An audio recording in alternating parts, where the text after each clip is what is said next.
लीजिए सुनिए निर्मला भाग 13। चिंता में नींद कब आती है। निर्मला चारपाई पर पड़ी करवटें बदल रही थी। कितना चाहती थी कि नींद आ जाए, पर नींद ने न आने की कसम सी खा ली थी। चिराग बुझा दिया था, खिड़की के दरवाजे खोल दिए थे। टिक टिक करने वाली घड़ी भी दूसरे कमरे में रख आई थी, पर नींद का नाम न था। जितनी बातें सोचनी थी सब सोच चुकी। चिंताओं का भी अंत हो गया, पर पलकें न झपकी। तब उसने फिर लैंप जलाया और एक पुस्तक पढ़ने लगी। 2 ही 4 पृष्ठ पढ़े होंगे कि झपकी आ गई। किताब खुली रह गई। सहसा जियाराम ने कमरे में कदम रखा। उसके पांव थर थर कांप रहे थे। उसने कमरे में ऊपर नीचे देखा। निर्मला सोई हुई थी। उसके सिरहाने ताक पर एक छोटा सा पीतल का संदूकचा रखा हुआ था। जियाराम दबे पांव गया, धीरे से संदूकचा उतारा और बड़ी तेजी से कमरे के बाहर निकला। उसी वक्त निर्मला की आंखें खुल गई। चौंक कर उठ खड़ी हुई। द्वार पर आकर देखा, कलेजा धक से हो गया। क्या ये जियाराम है? मेरे कमरे में क्या करने आया था? कहीं मुझे धोखा तो नहीं हुआ? शायद दीदी जी के कमरे में आया हूं। यहां उसका काम ही क्या था? शायद मुझसे कुछ कहने आया हो और सोता देखकर चला गया हो। लेकिन इस वक्त क्या कहने आया होगा? इसकी नीयत क्या है? उसका दिल कांप उठा। मुंशी जी ऊपर छत पर सो रहे थे। मुंडेर ना होने के कारण निर्मला ऊपर ना सो सकती थी। उसने सोचा चलकर उन्हें जगाऊं, पर जाने की हिम्मत ना पड़ी। शक्की आदमी है, न जाने क्या समझ बैठे और क्या करने पर तैयार हो जाएं। आकर फिर वही पुस्तक पढ़ने लगी। सवेरे पूछने पर आप ही मालूम हो जाएगा। कौन जाने मुझे धोखा ही हुआ हो। नींद में कभी धोखा हो जाता है। लेकिन सवेरे पूछने का निश्चय करने पर भी उसे फिर नींद नहीं आई। सवेरे वह जलपान लेकर स्वयं जियाराम के पास गई तो वह उसे देखकर चौंक पड़ा। रोज तो भोंगी आती थी, आज ये क्यों आ रही है? निर्मला की ओर ताकने की उसकी हिम्मत न पड़ी। निर्मला ने उसकी ओर विश्वासपूर्ण नेत्रों से देखकर पूछा, रात को तुम मेरे कमरे में गए थे? जियाराम ने विस्मय दिखाकर कहा, मैं भला मैं रात को क्या करने जाता? क्या कोई गया था? निर्मला ने इस भाव से कहा मानो उसे उसकी बात का पूरा विश्वास हो गया। हां, मुझे ऐसा मालूम हुआ कि कोई मेरे कमरे से निकला। मैंने उसका मुंह तो ना देखा, पर उसकी पीठ देखकर अनुमान किया कि शायद तुम किसी काम से आए हो। इसका पता कैसे चलेगा कौन था? कोई था जरूर, इसमें कोई संदेह नहीं। जियाराम अपने को निरपराध सिद्ध करने की चेष्टा कर कहने लगा, मैं तो रात को थिएटर देखने चला गया था। वहां से लौटा तो एक मित्र के घर लेट रहा। थोड़ी देर हुई लौटा हूं। मेरे साथ और भी कई मित्र थे, जिससे जी चाहे पूछ ले। हाँ भाई, मैं बहुत डरता हूं। ऐसा ना हो कोई चीज गायब हो गई हो तो मेरा नाम लगे। चोर को तो कोई पकड़ नहीं सकता, मेरे मत्थे जाएगी। बाबूजी को आप जानती हैं, मुझे मारने दौड़ेंगे। निर्मला, तुम्हारा नाम क्यों लगेगा? अगर तुम ही होते तो भी तुम्हें कोई चोरी नहीं लगा सकता। चोरी दूसरे की चीज की जाती है, अपनी चीज की चोरी कोई नहीं करता। अभी तक निर्मला की निगाह अपने संदूकचे पर ना पड़ी थी। भोजन बनाने लगी। जब वकील साहब कचहरी चले गए तो वह सुधा से मिलने चली। इधर कई दिनों से मुलाकात ना हुई थी। फिर रात वाली घटना पर विचार परिवर्तन भी करना था। भूंगी से कहा, कमरे में से गहनों का बक्सा उठा ला। भूंगी ने लौटकर कहा, वहां तो कहीं संदूक नहीं है, कहां रखा था? निर्मला ने चिढ़कर कहा, एक बार में तो तेरा काम ही कभी नहीं होता। वहां छोड़कर और जाएगा कहां? अलमारी में देखा था। भूंगी, नहीं बहू जी, अलमारी में तो नहीं देखा, झूठ क्यों बोलूं? निर्मला मुस्कुरा पड़ी, बोली, जा देख, जल्दी आ। एक क्षण में भूंगी फिर खाली हाथ लौट आई। अलमारी में भी तो नहीं है, अब जहां बताओ वहां देखूं। निर्मला झुंझुलाकर यह कहती हुई उठ खड़ी हुई, तुझे ईश्वर ने आंखें ही न जाने किस लिए दी, देख उसी कमरे में से लाती हूं कि नहीं। भोंगी भी पीछे पीछे कमरे में गई।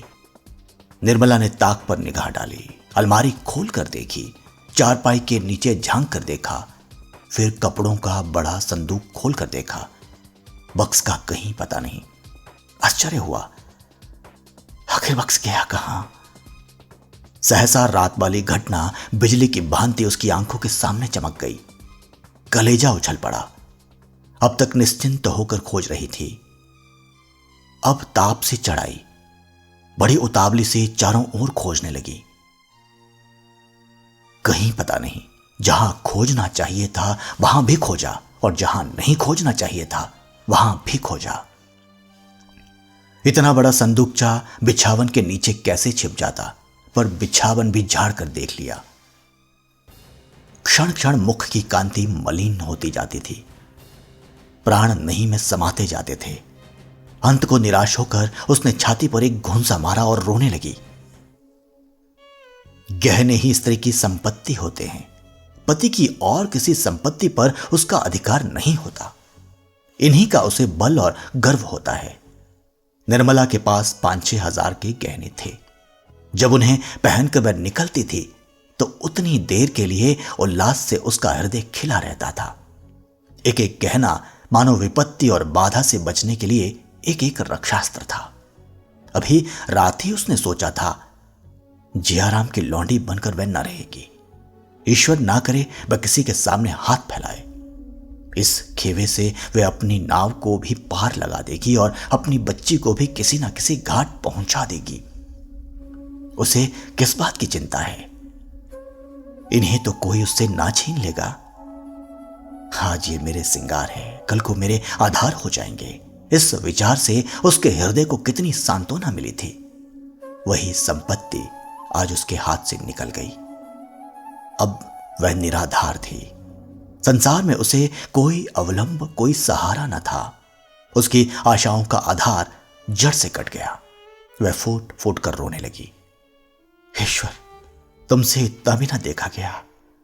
मुझ दुखिया को तुमने यूं ही अपंग बना दिया था, अब आंखें भी फोड़ दी।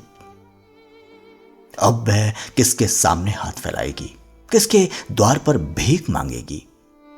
पसीने से उसकी देह भीग गई। रोते रोते आंखें सूज गई। निर्मला सिर नीचा किए रो रही थी। रुक्मणी उसे धीरज दिला रही थी, लेकिन उसके आंसू ना थमते थे। शोक की ज्वाला कम ना होती थी। 3 बजे जियाराम स्कूल से लौटा। निर्मला उसके आने की खबर पाकर विक्षिप्त की भांति उठी और उसके कमरे के द्वार पर बोली, भैया, दिल लगी की हो तो दे दो, दुखिया को सताकर क्या पाओगे। जियाराम एक क्षण के लिए कातर हो उठा। चोर कला में उसका यह पहला ही प्रयास था। वह कठोरता जिसे हिंसा में मनोरंजन होता है, अभी तक उसे प्राप्त ना हुई थी। यदि उसके पास संदूकचा होता और उसे फिर इतना मौका मिलता कि उसे उसी ताक पर रखाए, तो कदाचित वह उस मौके को ना छोड़ता। लेकिन संदूकचा उसके हाथ से निकल चुका था। यारों ने उसे सराफे में पहुंचा दिया था और औने पौने बेच भी डाला था। चोरी की झूठ के सिवा और कौन रक्षा कर सकता है। बोला, भला अम्मा जी, मैं आपसे ऐसी दिल्लगी करूंगा? आप अभी तक मुझ पर शक करती जा रही हैं। मैं कह चुका हूं कि मैं रात को घर पर ना था, लेकिन आपको यकीन ही नहीं आता। बड़े दुख की बात है कि आप मुझे इतना नीच समझती हैं। निर्मला ने आंसू पोंछते हुए कहा, मैं तुम्हारे ऊपर शक नहीं करती भैया, तुम्हें चोरी नहीं लगाती। मैंने समझा शायद दिल्लगी की हो। जियाराम पर वह चोरी का संदेह कैसे कर सकती थी? दुनिया यही तो कहेगी कि लड़के की मां मर गई है तो उस पर चोरी का इल्जाम लगाया जा रहा है। मेरे मुंह में तो कालिख लगेगी। जियाराम ने आश्वासन देते हुए कहा, चलिए मैं तो देखूं आखिर ले कौन गया, चोर आया किस रास्ते से। भोंगी, भैया तुम भी चोरों के आने को कहते हो? चूहे के बिल से तो निकल ही आते हैं।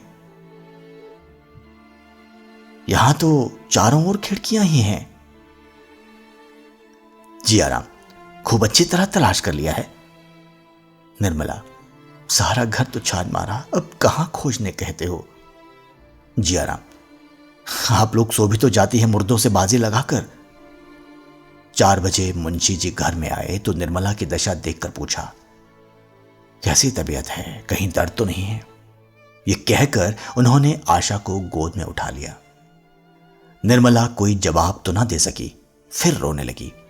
भूंगी ने कहा, ऐसा कभी नहीं हुआ था, मेरी सारी उम्र इसी घर में कट गई, आज तक 1 पैसे की चोरी नहीं हुई। दुनिया यही कहेगी कि भूंगी का काम है, अब तो भगवान ही पत पानी रखे। मुंशी जी अचकन के बटन खोल रहे थे, फिर बटन बंद करते हुए बोले, क्या हुआ, क्या कोई चीज चोरी हो गई। भूंगी, बहू जी के सारे गहने उठ गए।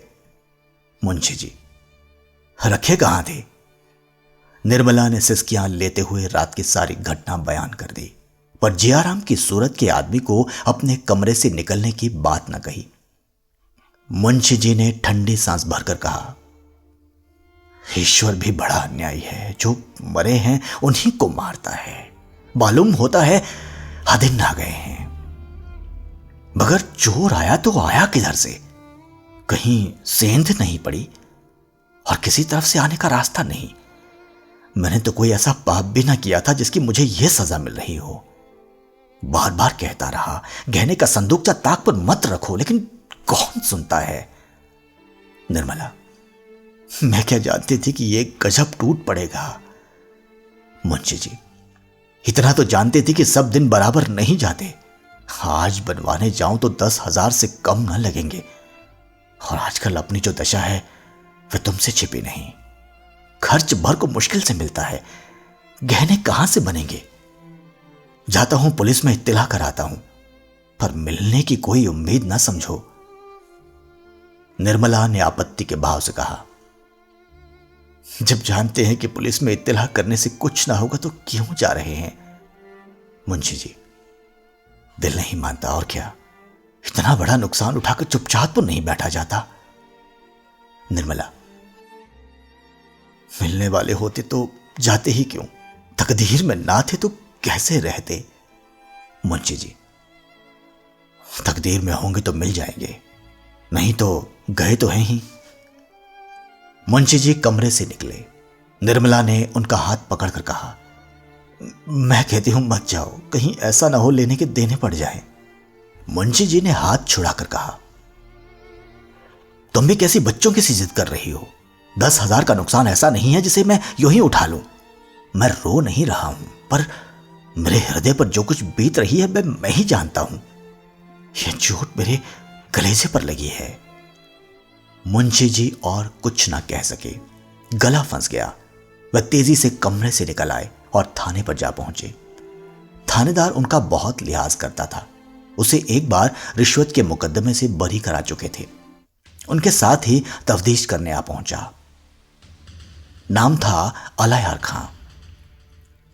शाम हो गई थी। थानेदार ने मकान के अगवाड़े पिछवाड़े घूम घूम कर देखा। अंदर जाकर निर्मला के कमरे को गौर से देखा, ऊपर की मुंडेर की जांच की, मोहल्ले के 2-4 आदमियों से चुपके चुपके कुछ बातें की और तब मुंशी जी से बोला, जनाब खुदा की कसम यह किसी बाहर के आदमी का काम नहीं। खुदा की कसम अगर कोई बाहर का आदमी निकले तो आज से थानेदारी करना छोड़ दूं। आपके घर में कोई मुलाजिम तो ऐसा नहीं है जिस पर आपको शुबा हो। मुंशी जी, घर में तो आजकल सिर्फ एक महरी है। थानेदार, हाँ जी, वह पगली है, ये किसी बड़े शातिर का काम है, खुदा की कसम। मुंशी जी, तो घर में और कौन है? मेरे 2 लड़के हैं, स्त्री हैं और बहन है, इनमें से किस पर शक करूं? थानेदार, खुदा की कसम घर ही के किसी आदमी का काम है, चाहे वह कोई हो। इंशाअल्लाह 2-4 दिन में मैं आपको इसकी खबर दूंगा।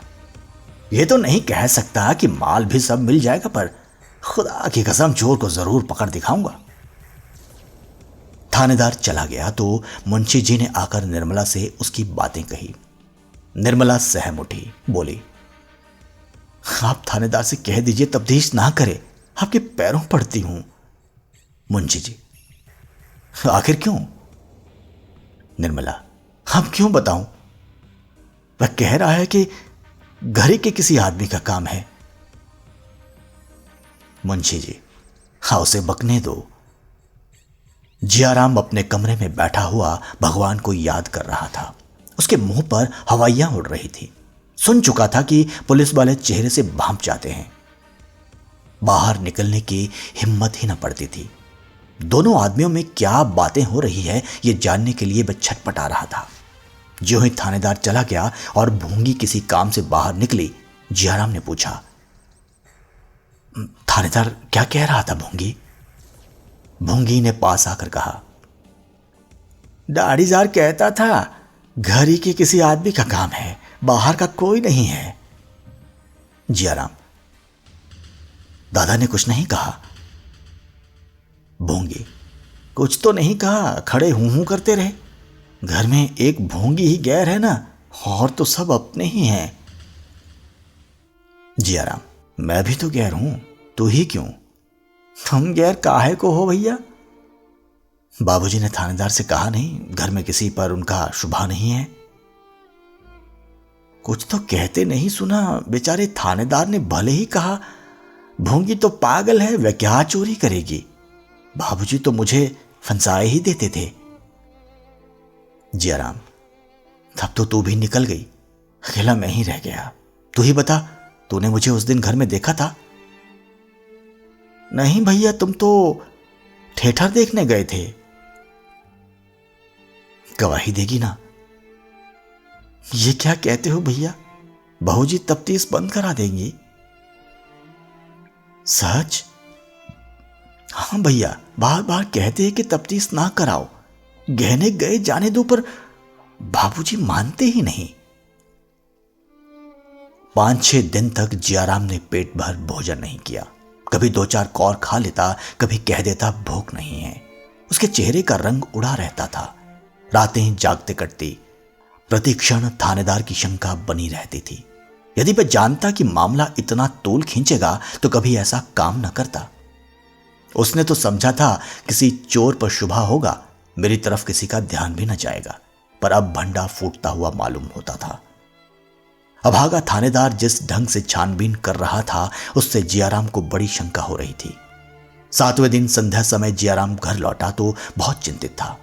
आज तक उसे बचने की कुछ ना कुछ आशा थी। माल अभी तक कहीं बरामद ना हुआ था, पर आज उसे माल के बरामद होने की खबर मिल गई थी। इसे दम थानेदार कांस्टेबलों को लिए हुए आता होगा। बचने का कोई उपाय नहीं। थानेदार रिश्वत देने से संभव है मुकदमे को दबा दे। रुपए हाथ में थे, पर क्या बात छिपी रहेगी? अभी माल बरामद नहीं हुआ, फिर भी सारे शहर में अफवाह थी कि बेटे ने ही माल उड़ाया है। माल मिल जाने पर तो गली गली बात फैल जाएगी, फिर वह किसी को मुंह ना दिखा सकेगा। मुंशी जी कचहरी से लौटे तो बहुत घबराए हुए थे। सिर थामकर चारपाई पर बैठ गए। निर्मला ने कहा, कपड़े क्यों नहीं उतारते? आज तो और दिनों से देर हो गई है। मुंशी जी, क्या कपड़े उतारूं? तुमने कुछ सुना? क्या बात है? मैंने तो कुछ नहीं सुना। माल बरामद हो गया, अब जिया का बचना मुश्किल है। निर्मला को आश्चर्य नहीं हुआ। उसके चेहरे से ऐसा जान पड़ा मानो उसे यह बात मालूम थी। बोली, मैं तो पहले ही कह रही थी कि थाने में इत्तला मत कीजिए। तुम्हें जिया पर शक था?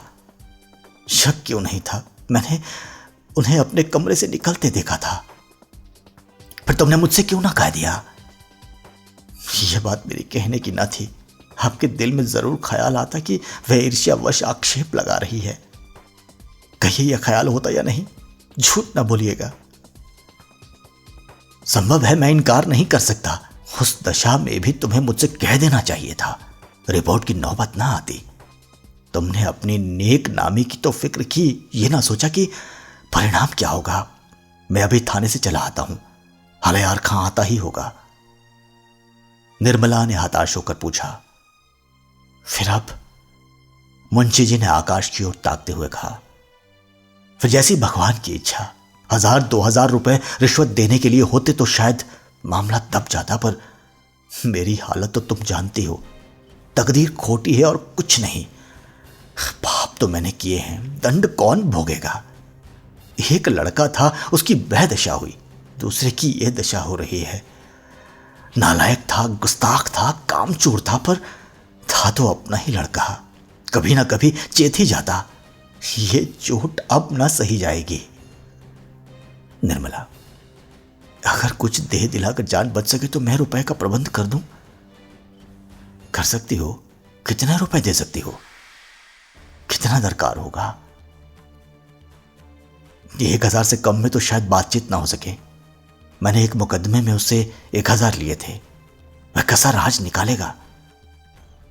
हो जाएगा, आप अभी थाने जाइए। मुंशी जी को थाने में बड़ी देर लगी। एकांत में बातचीत करने का बहुत देर में मौका मिला। अलयार खां पुराना गाहक था, बड़ी मुश्किल से अंटी पर चढ़ा। 500 रुपए लेकर भी एहसान का बोझ सिर पर लाद ही दिया। काम हो गया। लौटकर निर्मला से बोले, लो भाई, बाजी मार ली। रुपए तुमने दिए पर काम मेरी जबान ही ने किया। बड़ी मुश्किलों से राजी हो गया। ये भी याद रहेगी।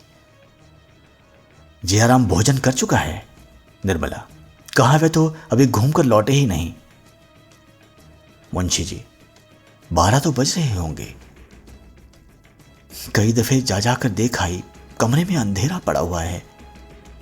और सियाराम? वे तो खा पी कर सोए हैं। उससे पूछा नहीं जिया कहां है? वे तो कहते हैं मुझसे कुछ कहकर नहीं गए। मुंशी जी को कुछ शंका हुई। सियाराम को जगाकर पूछा, तुमसे जियाराम ने कुछ कहा नहीं? कब तक लौटेगा? गया कहां है? सियाराम ने सिर खुजलाते हुए आंखें मलते हुए कहा, मुझसे कुछ नहीं कहा। मुंशी जी, कपड़े सब पहन कर गया है? जी नहीं, कुर्ता और धोती। जाते वक्त खुश था? खुश तो नहीं मालूम होते थे। कई बार अंदर आने का इरादा किया पर देरी ही से लौट गए। कई मिनट तक साइबान में खड़े रहे। चलने लगे तो आंखें पोंछ रहे थे। इधर कई दिन से अक्सर रोया करते थे। मुंशी जी ने ऐसी ठंडी सांस ली मानो जीवन में अब कुछ नहीं रहा, और निर्मला से बोले, तुमने किया तो अपने समझ में भले ही के लिए, पर कोई शत्रु भी मुझ पर इससे कठोर आघात न कर सकता था। जयराम सच कहता था कि विवाह करना ही मेरे जीवन की सबसे बड़ी भूल थी। और किसी समय ऐसे कठोर शब्द सुनकर निर्मला तिलमिला जाती, पर इस समय वह स्वयं अपनी भूल पर पछता रही थी। अगर जियाराम की माता होती तो क्या वह यह संकोच करती? कदापि नहीं। बोली, जरा डॉक्टर साहब के यहां क्यों नहीं चले जाते? शायद वहां बैठे हों। कई लड़के रोज आते हैं, उनसे पूछिए, शायद कुछ पता लग जाए। फूंक फूंक कर चलने पर भी अपयश लग ही गया। मुंशी जी ने मानो खुली हुई खिड़की से कहा, हां जाता हूं, और क्या करूंगा। मुंशी जी बाहर आए तो देखा डॉक्टर सिन्हा खड़े हैं। चौंक कर पूछा, क्या आप देर से खड़े हैं? जी नहीं, अभी आया हूं। आप इस वक्त कहां जा रहे हैं? 12:30 हो गए हैं। आप ही की तरफ आ रहा था। जयराम अभी तक घूमकर नहीं आया। आपकी तरफ तो नहीं गया था? डॉक्टर सिन्हा ने मुंशी जी के दोनों हाथ पकड़ लिए और इतना कह पाए थे, भाई साहब अब धैर्य से काम, कि मुंशी जी गोली खाए हुए मनुष्य की भांति जमीन पर गिर पड़े।